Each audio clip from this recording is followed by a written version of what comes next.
Salut! Alors, petite vidéo rapide. Je vous fais cette vidéo pour expliquer à certains la différence de façon où on récupère nos données. Alors, pour ceux qui ne l'ont pas vu, je vous mets un lien en bas de la vidéo. J'ai fait une première récupération de données sur un disque, comme ça, voilà, où on a, alors je vais pas spoiler, mais voilà, j'ai fait une réparation, il y avait un court-circuit dessus, j'ai changé l'élément en question, et celui-ci est reparti. Ça, c'est la première chose. La deuxième chose, je vous ai préparé une vidéo, pour ceux qui sont sur mon Facebook, vous l'avez vu.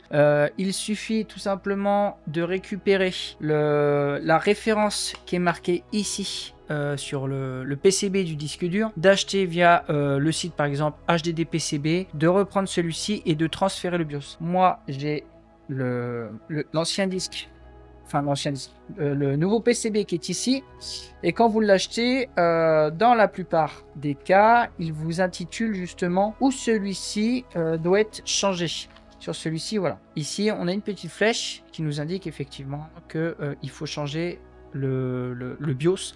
Alors ça veut dire que en fait vous récupérez, alors ça c'est tout con, mais vous récupérez le BIOS de l'ancien.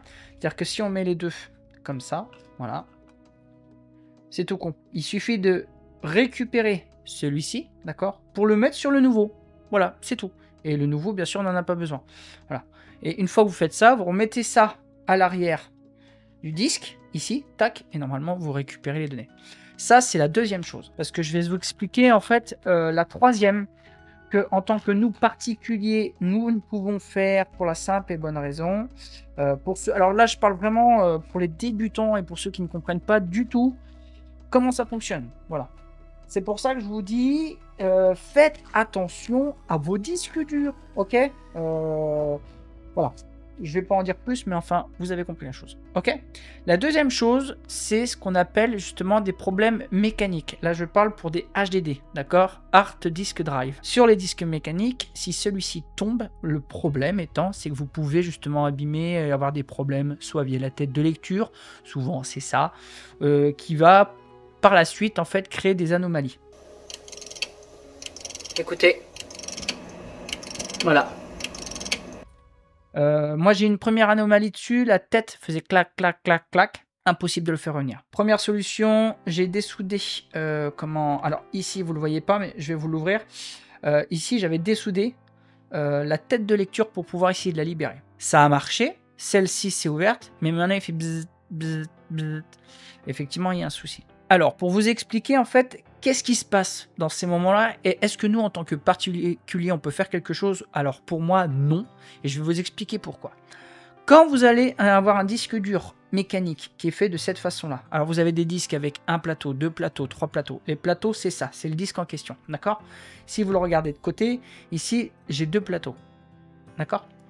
Sur celui-ci, ce qui va se passer, si jamais, bien sûr, vous avez un défaut sur celui-ci, c'est le cas malheureusement. J'ai essayé beaucoup de choses et ça n'a pas fonctionné. Malheureusement, c'est perdu. Ce qui va se passer en chambre blanche, parce que nous en tant que particulier, on ne peut pas le faire. Là, il est ouvert, il est mort.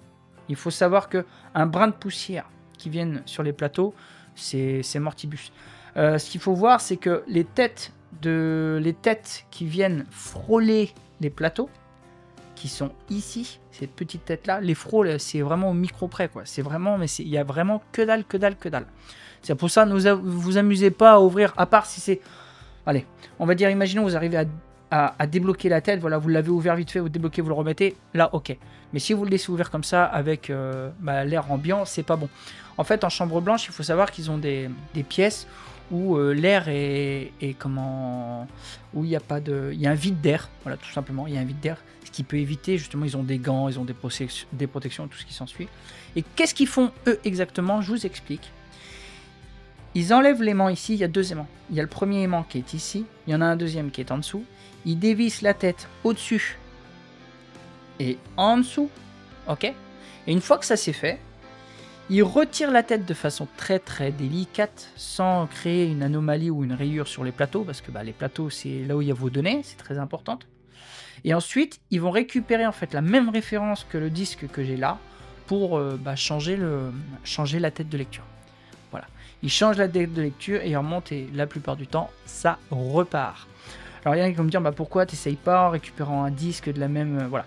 Non, C'est pas possible. Nous, il est ouvert, on n'a pas de vide d'air, rien, c'est mort. Là, je sais que là, je peux essayer de le remonter. Même si je changeais la tête, voilà, c'est mortibus. Alors nous, en tant que particulier, je tiens à préciser, la seule chose qu'on puisse faire, c'est de soit changer le PCB et de faire un transfert du BIOS, ou alors de trouver une anomalie sur un composant en question, de le changer, ça repart. À partir du moment, je précise, à partir du moment où le plateau ou la tête de lecture n'est pas en défaut. C'est pour ça que sur une de mes vidéos, je n'ai pas fait de transfert de BIOS, j'ai mis juste la carte en question et j'ai vu qu'effectivement il y avait un souci. Voilà. C'est une petite vidéo rapide, mais c'est pour expliquer pour les débutants comment ça fonctionne. Je pense que ça peut être intéressant. Et voilà. Alors là, bien sûr, on est sur du HDD, Hard Disk Drive, et maintenant on a aussi les SSD, c'est Solid State Drive. Et à la différence, c'est quoi? Je vais vous montrer ça. Je vais aller chercher un SSD. Alors les SSD sont en 2.5, il n'y en a plus en 3.5. Pour du HDD, c'est ce qu'on va utiliser notamment moi pour les serveurs ou ce genre de choses. Et ça, c'est du SSD, ok?